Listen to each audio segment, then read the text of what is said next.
I must say, unlike many people I've heard commenting, I found President Cyril Ramaphosa's State of the Nation address this year much more refreshing when compared to his other speeches. His decision to address the death of South African soldiers in the DRC before anything else, that gave the impression of someone who is in touch with the mood of the country following this tragedy. Equally impressive was the resolute stance he has taken in the face of pressure from the most powerful country in the world, the United States of America, regarding South Africa's domestic policies. However, most of the stuff he spoke about, I must admit, was not really new. Hello everyone, welcome back to Joe Talks Politics. I am your host, Joseph Musia. Let's get right into it.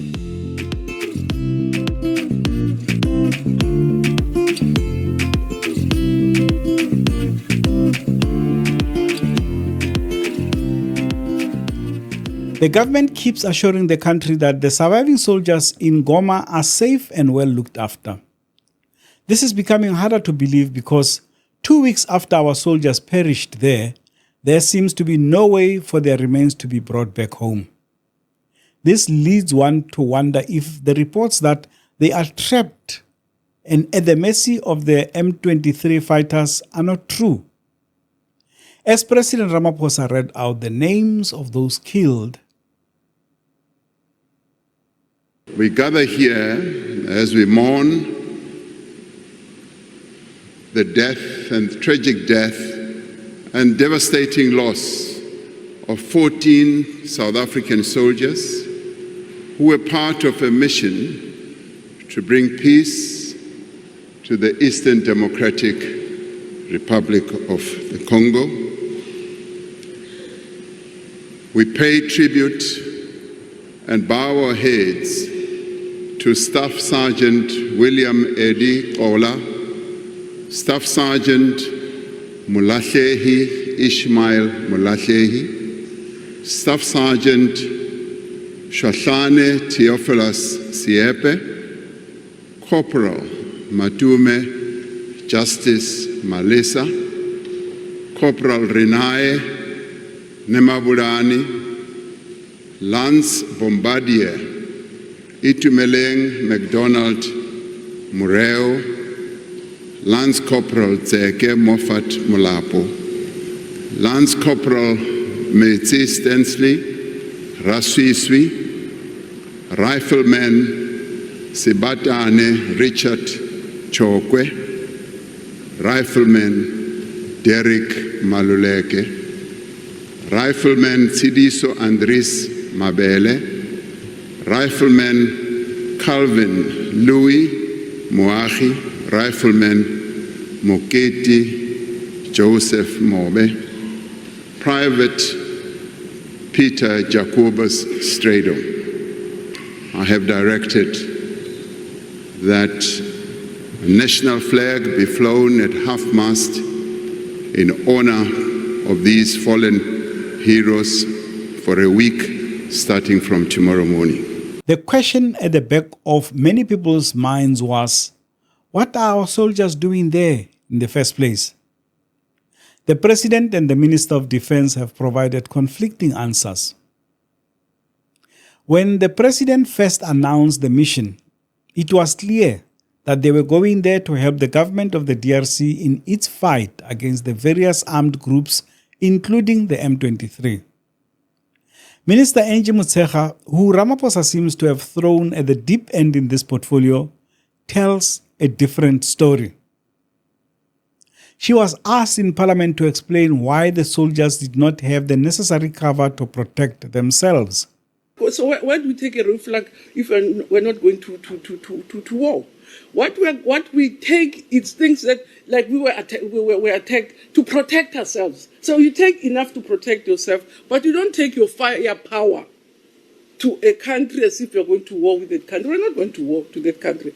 Whether we call it peacekeeping or what, in our understanding is peacekeeping. That's why we didn't take our fire. Of course they went to war. There is a peacekeeping force in the DRC. It is a United Nations mission called MONUSCO. the SADC force went there to fight. And because they are now confined to their camps and can't really fight, one can therefore conclude that the mission has failed. The only way forward is to negotiate with the rebels to allow them a safe passage to come back home. The election of Donald Trump in the US continues to have ripple effects all over the world. Following Ramaphosa's signing of the Expropriation Act into law last week, Trump falsely accused the government of seizing land and properties.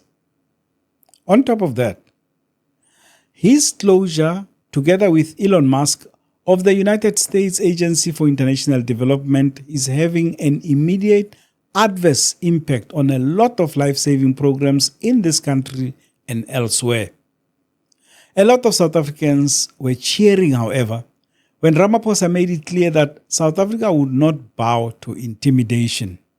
There are global fundamental shifts underway that affect every aspect of human life.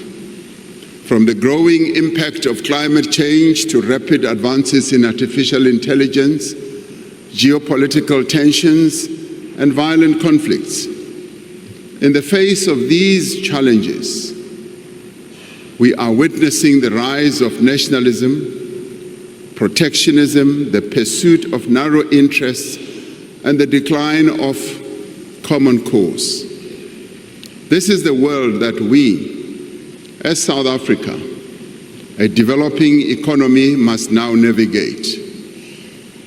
But we are not daunted to navigate our path through this world that constantly changes. We will not be deterred. We are, as South Africans, a resilient people, and we will not be bullied.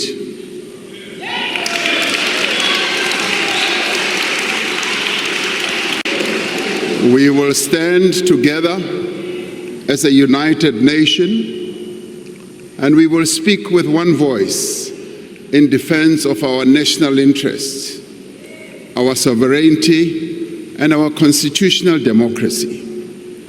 By standing true to our values, by harnessing our unique strengths and endowments, and by forging a common purpose, we can turn these trying circumstances to our advantage and propel our country forward. The one topic on the local sphere that the president touched on that I believe has the most potential to improve people's lives is local government. This sphere has proven to be the weakest link, even though it is the one closest to the people. Unfortunately, it is here where the term kakistocracy applies the most. Anyone can become a councillor. And if a comrade needs to earn a living but they are incapable of working anywhere else, we put their names on the list. The story of local government is material for horror movies. In many cities and towns across our country, roads are not maintained.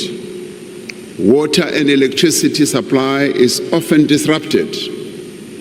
Refuse is not collected, and sewage runs in the streets.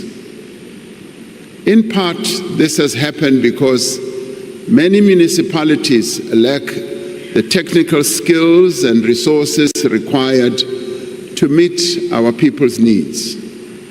Many municipalities have not reinvested the revenue they earn or collect from these services into the upkeep of infrastructure. Starting this year, we will work with our municipalities to establish professionally managed ring-fenced utilities for water and electricity services to ensure that there is adequate investment and maintenance. Ramaphosa has been president of South Africa since 2018 when he replaced Jacob Zuma, who had been recalled by the then governing ANC. In this period, he has presented 7 State of the Nation addresses. It is logical that some will look at his latest SONA and say, how does it compare with the last one? The only problem with that is this is the first SONA as president of the Government of National Unity, which is different from when the ANC governed alone. In other words, this becomes the base year for the GNU. It is only in a year's time that we can look back at this SONA and ask if the government has fulfilled its promises. But can we ignore the fact that Ramaphosa, the person, is still president? Not entirely, because he's still the top person whose vision directs the work of government. This is seen in his insistence on implementing ANC policies like the NHI, Basic Education Laws Amendment Act, and the Expropriation Act, for example. Some of the GNU parties are fundamentally opposed to these policies and are even prepared to challenge them in court. The real test of the GNU in a year's time will be how far it has come in the implementation of the 5-year medium-term development plan that Ramaphosa has announced. If you enjoyed this episode, don't forget to like, share and comment. And please remember to subscribe. See you in the next one.